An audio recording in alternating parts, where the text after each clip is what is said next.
internal drainage place, so it has no place to drain.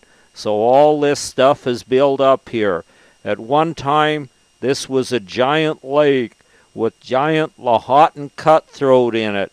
It was 700 feet deep, but all the minerals from the surrounding area eventually filled it clear up to the state it's in today. We reached the spot where we're going to call home for the next few days. The first thing I need to do is go to the hot springs and get a bucket of that really nice hot water to do our dishes in, and also put some food in the springs so we'll have something cooked to eat and we won't have to cook. We'll put potatoes and canned goods and most anything we want to cook in there. It's not quite hot enough to cook meat though. Now that we have our camp set up and our food in the hot springs to be cooking, it's time for us to go down to the hot springs and test the water and see if it's warm enough today. I'm right behind Sam and Ed. How's the water, Tom? That's hot enough to stew a missionary there. Let's see how this one is.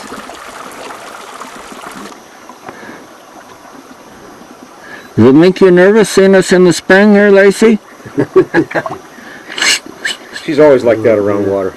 Oh, yeah? But underwater, she'd be to the edge and looking down there and whining and crying. Yeah. You do it if I do it, Lacey?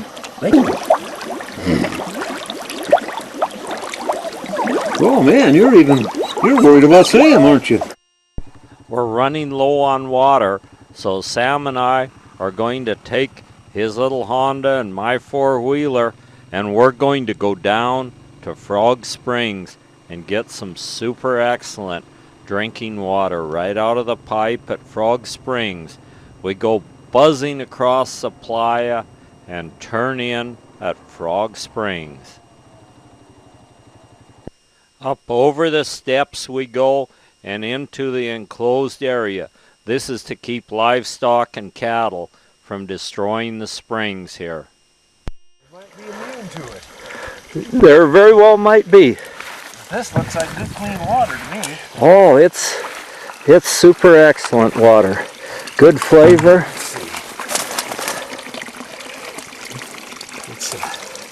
Take a drink of it and see how you like it there. Yeah. Rinse all that old city water out of there. Well, that water is probably from our well at home, which we have great water.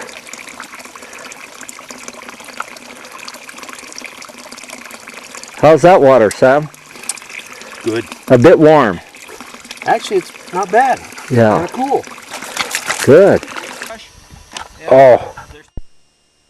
We have our water loaded, and now we're going to go out on the playa and see if the moving rocks have moved this year. And it doesn't take us long to figure out they have, and they've made some really nice trails as they move along the playa. Shaped just like a sail, isn't it? Yep. Okay, how many feet do you think it moved?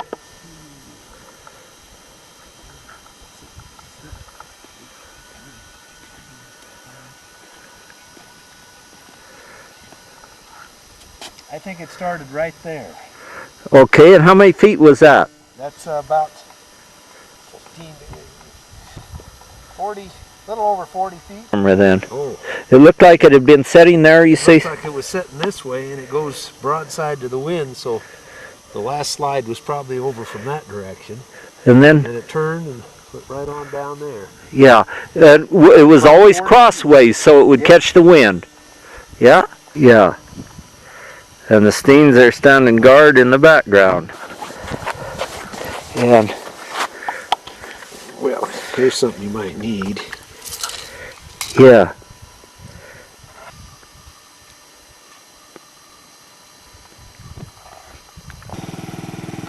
You know what I think with that little stick? I think it was frozen ice, Sam. That stick isn't heavy enough to make a trail. I'll bet you it was frozen ice. You know, if there was just in about a quarter. Now this rock looks like it moved for a whole long ways here. Way up there we can see the wiggly trail. How far does that guy look like he moved, Sam? These mysterious moving rocks that leave trails have puzzled both scientists and laymen for years and years.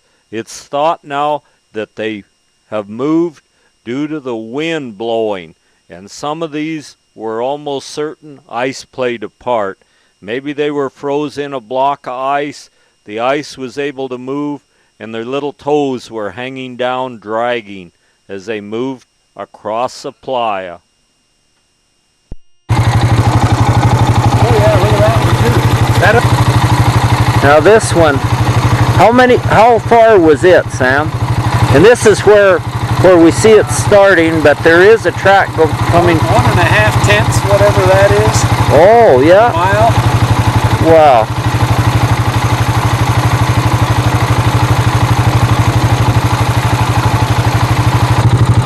A little rock that makes a little trail, but it sure does look to me as though they've been frozen in ice and the ice was sliding, and they just stuck down in the bottom of the ice and made their trail.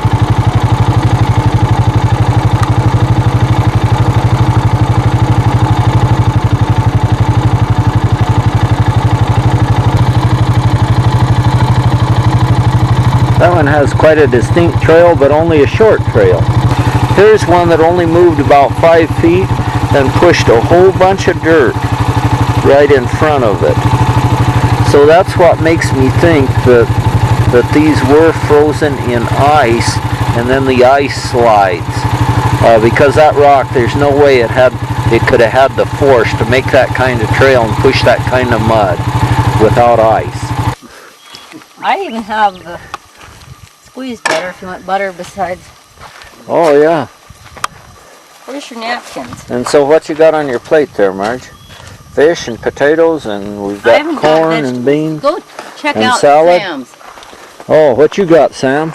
I got green stuff with red stuff on it and white stuff on the spuds. And fish. Lots of dead fish. Yeah. And a whole bunch of dead fish. And how about you, Ed? I have good groceries. Oh, wow. Yeah. And how about the doggy? Well, I'll give her a... Scraps before. No, it's first time. When it comes to being tough, I'm a candy ass. Well, if you notice, he'll even remove the bones from it before he gives it to Oh, yeah.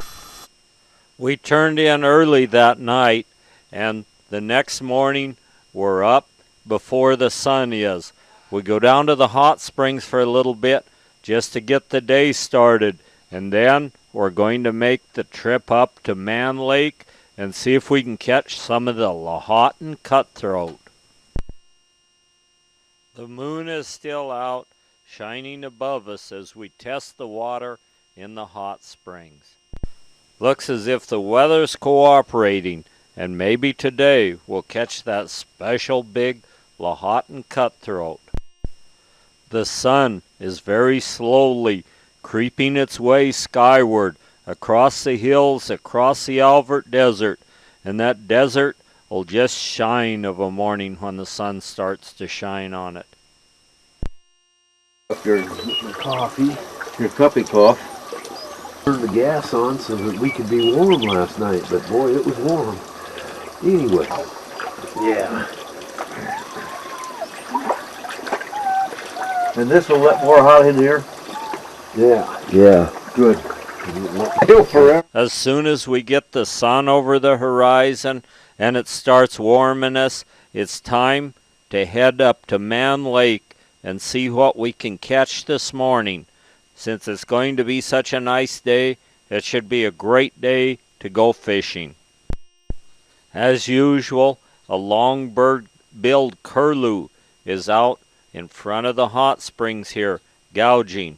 We reach Man Lake, and there's a white pelican out there swimming around. He's looking for a fish too. Man Lake is a favorite for all sorts of wading birds here as they walk around the shore of the lake. We even see some egrets here feeding on the edge of Man Lake. Even if the fish aren't biting, it's well worth a trip up there just to see the assortment of birds around here. This is a very shallow, muddy lake, so it produces a lot of feed for these birds. Sam and I and Ed are going to walk clear around the lake and try our luck at fishing, while Marge is going to wade out on a little point there and fish from there all the time. We see a group of the white pelicans ahead of us here. They must already have their bellies full because they're sitting around the edge here doing a little gossiping and resting as we fish around the lake. We see a few cows on our way around. The assortment of birds around the shore of the lake there is awesome, as we can see everything that has long legs and likes to wade and feed in shallow water is here, feeding and preening themselves. I'm the last one to get back. When I get there, Sam and Ed have already made it. Oh, you lost your spinner, huh? Yeah. Yeah. How about you, Marge? Oh, they never even bothered me. I'll be darned. There's a little cloud of dust ahead of us.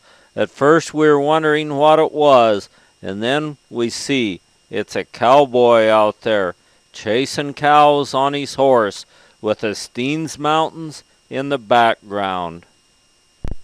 After catching no fish, we decide to go up one of the old mining trails up on top of the mountain here and look and see what kind of wild game and what kind of sights we can see.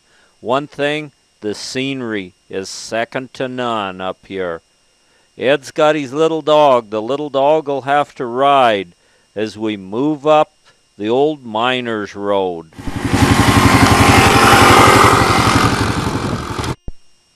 A non-venomous Great Basin gopher snake crawls across the road in front of us.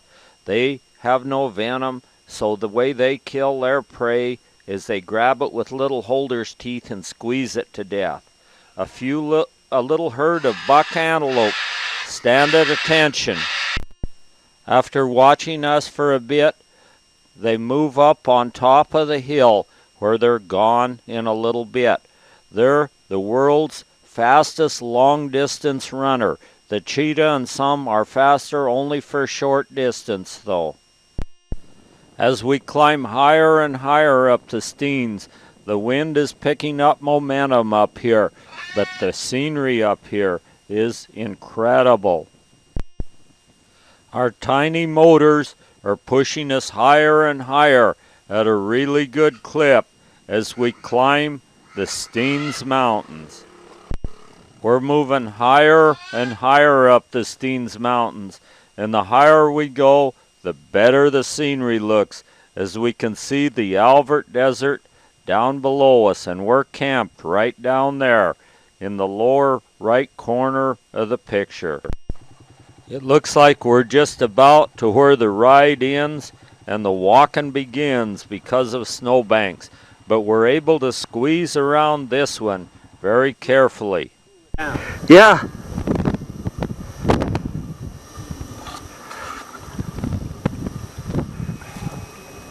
What about that for a view, Sam?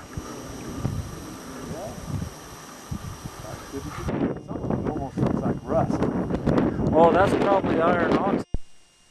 By now, the ride ends and the walk begins. The snowfields have cut us off, and it's even a little tricky walking around here. We have to carve little notches for our feet, because if you slipped here, you'd end up in the bottom of the canyon, sliding down this slick snow.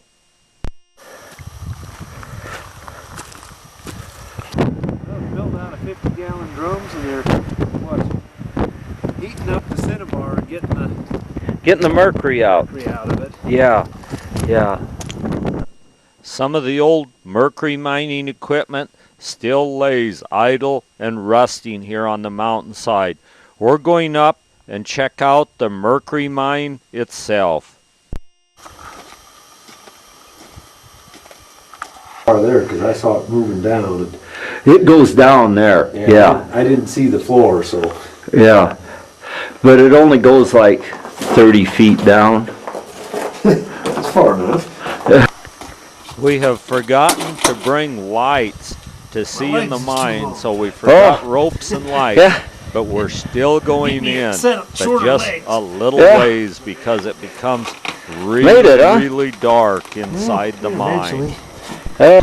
We're back on our little machines and very carefully heading back down to the Alvord Desert where we're camped.